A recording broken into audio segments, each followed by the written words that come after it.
Hello, welcome back to another video. Today is July 7th, 8th, and my hair is in desperate need of a wash. I have not washed it since June 22nd, right before I braided it up for the Nelly Hot in Hair Festival. Taking the beads out, taking the braids out, rocked my hair in buns, half up, half down, and now I am finally ready to give my hair a much needed wash. So I'm going to start off by just finger detangling my hair, mainly to just get rid of any of the shedded hair that is already loose in this bush. It doesn't take long to do, but there is quite a lot of hair that obviously is shedded, as we lose at least 100 strands of hair every single day. So you can do the math. It's a lot of hair that is probably just loose and ready to cause tangles. So I try to pull out as much of that as possible. And then I'm going to go into giving my hair a quick scratch, and I have a bunch of stuff I plan on using today. So let's jump right into it. I have a combination of dry scalp as well as dandruff and eczema, so my scalp can quickly get pretty gross. I personally like to give my scalp a quick scratch before I go into shampooing, just to make sure my hair does end up clean. When I do wash it, I do use a comb, but make sure if you do use a comb, you keep it on an angle like this. Nice slow back and forth movements. It is very easy to aggravate the scalp and create micro cuts. Okay, so I'm done doing my quick scratch. I'm going to go in with my Head and Shoulders Smooth and Silky Dandruff Shampoo. This is almost done. I only apply this to the scalp, as you guys have seen multiple times. I use this more as a treatment rather than to cleanse my hair. So I'll do a couple rows of the Head and Shoulders.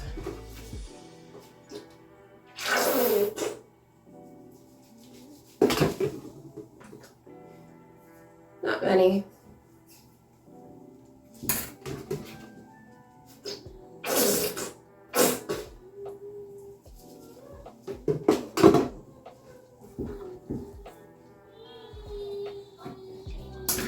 This bottle is basically done because I only use the Head and Shoulders in this way, not to wash my actual hair.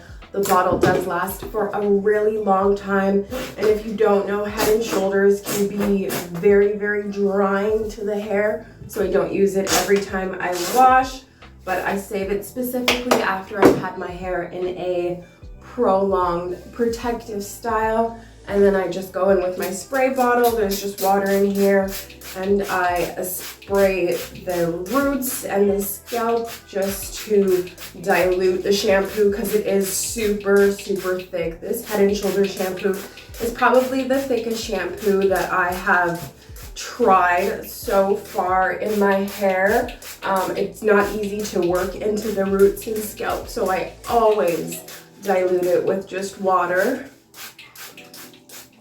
And then I'll either use the finger pads and my hands and palms and just massage and work it in, or my little scalp exfoliating brush. This one is from Amazon. The bristles are super close to each other, so you do have to use slow, small circular motions just to avoid ripping the hair at the root. So I'm just going to continue this process, applying shampoo to the scalp, adding the water, and massaging. Let's do a quick breakdown. My hair hasn't been washed in 16 days. I kept the braids in for about 13, and then the other 3 days or so, I just had it up in buns and such. It takes about 20 minutes or so to take all the beads out, another hour and a half to take the braids out, 5 minutes of scratching, and then about 15 minutes of massaging. And then I let the shampoo soak for 10 minutes. So the shampoo is done soaking and marinating in my scalp, so I'm going to go in and actually thoroughly cleanse my hair. I don't plan on doing a heated style. I don't know what I'm going to do with my hair, but I'm not doing a heated style. So I'm going to use my Tresemme Flawless Curls shampoo because it's been so long. Of course, I am going to shampoo my hair twice with this. focusing on the body and lengths and the ends of my hair. Okay, the stressless part is done, at least stressless for me. Shampooing my hair does not require maximum effort, but now it's time for me to exert maximum effort, and that is the detangling process. Obviously, you do what works best for you, whether you choose to detangle before, that's your choice. I personally, I just refuse to detangle before. Most of the times it's really easy for me to detangle. I like to detangle on clean, dry hair. But when I've done a protective style like this and it's been long, there is a lot of effort that goes in. This is why I have the muscles in the arms. There's tangles, there's knots, there's matting, lots of matting. As you can see, like this is gonna hurt. So I'm gonna use my wide tooth comb, part my hair in half, and then part it in half again. 4 quadrants. Apply water as needed and work my way from the back to the front. Use a combination of my wide tooth comb and my Tangle Teezer. This is my new one from Amazon. It's the Crave Naturals one. It feels so good in the hair. And then I'm just gonna go super, super slow. And then I'm gonna show you all the shedded hair at the end. As you can clearly see by the look on my face, I was mad, I was aggravated, and I was tired. I could barely run the comb through my scalp just to part my hair into sections. And as you know, if your hair is not at least parted in decent sections, when it comes to detangling, you're pulling strands from all over, and it's just a recipe for ripping your hair. I knew trying to detangle the 1600 average plus stray strands of hair was going to be difficult, but I genuinely thought I was going to be able to manage it. I barely made it through. This was a mission. I was not prepared. I was ready to shave all of this hair off and just live the rest of my life bald and never have to worry about anything ever again. Comment down below if you have a traumatic detangling session and tell me, what was it like? How did you manage to survive it? Okay, I was gonna do a voiceover for this part, but I wanted to actually speak and show emotion. This video will be titled Maximum Effort Wash Day. This has been by far the hardest wash day I think I have ever experienced. The tangles and knots were so severe. I felt my blood pressure raising, my heart rate raising, and it was just simply not fun to deal with. Normally, when it comes to detangling, I will shampoo my hair and I will detangle and apply conditioner. The detangling and applying the conditioner takes 20 minutes tops. 20 minutes tops. I use my wide tooth comb, I use my Tangle Teezer, and it's a breeze. It's so simple. This time around, whew.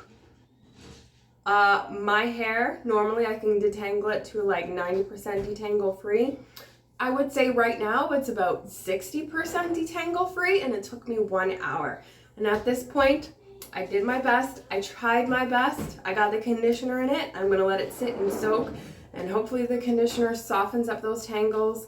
So I'm gonna have to go into round 2 of detangling after I rinse out the conditioner, because it was just so exhausting. My arms hurt, I'm hungry, I'm thirsty, I'm tired.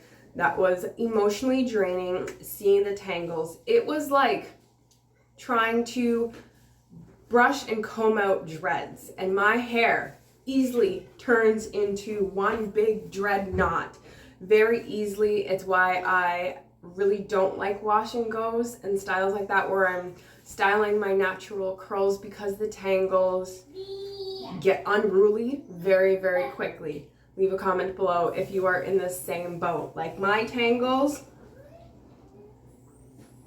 they want to be wrapped around each other and then turn into one big ball, and that's what happened this time.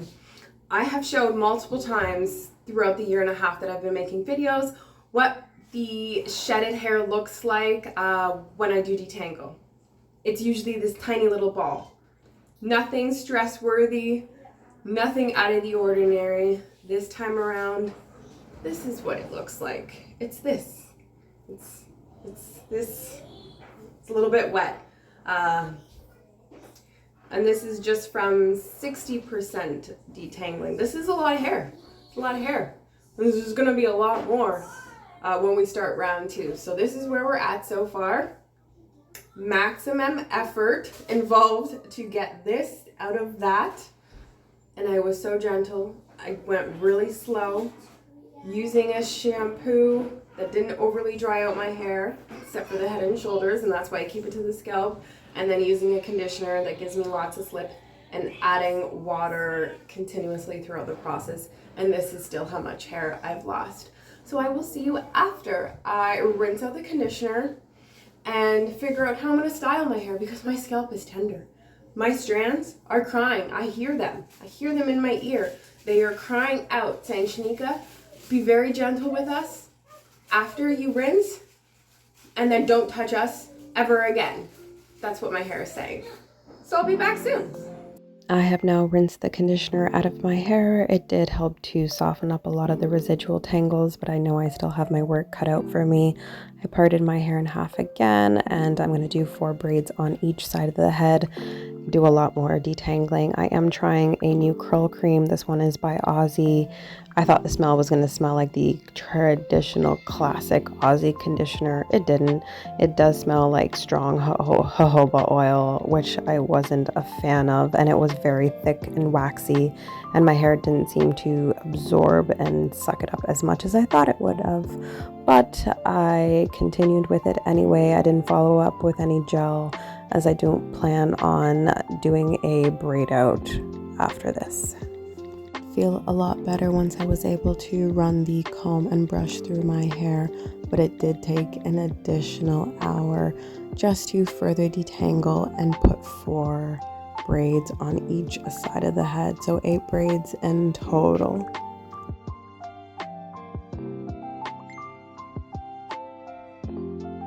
So this is the final look. I did let my hair air dry. By the time I went to bed, it was completely dry. The hair is really frizzy though, so I'm not a huge fan of this curl cream. Will I use it again? Probably, just because I don't want to waste it. But would I recommend if you want frizz-free curls? No. But I will keep these braids in for probably 2 more days, take it out and rewash my hair. Fingers crossed that wash day goes better. Thank you for watching, and I will see you in the next video.